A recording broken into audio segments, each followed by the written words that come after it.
সবাইকে সবাই কেমন আছো? আশা করি সবাই খুব ভালো আছো। অনেকদিন পর একটা ভিডিও আনলাম তোমাদের সামনে। জানো তো, আজকের আমার অ্যানিভার্সারি।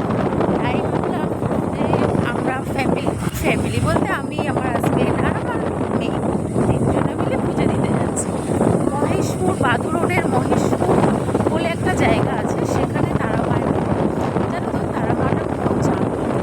আমি আমার বিয়ের আগের থেকেই আসি এই মন্দিরে, আমার খুব ভালো লাগে মন্দিরটা। চলো, তোমাদেরকেও আজকে সেই মন্দিরে নিয়ে যাব, ঠিক আছে? তাহলে আমরা গিয়ে তোমাদের সাথে আবার কথা বলছি। হ্যাঁ, ততক্ষণের জন্য আমার ভিডিওটা দেখতে থাকো। এসে গেছি আমি সেই মন্দিরে। এই যে, এই হলো সেই তারা মায়ের মন্দির। বলছি, এই ভিডিওটা হয়ে যাচ্ছে অনেকটা বড়। আমি নেক্সট আর একটা ভিডিওতে তোমাদেরকে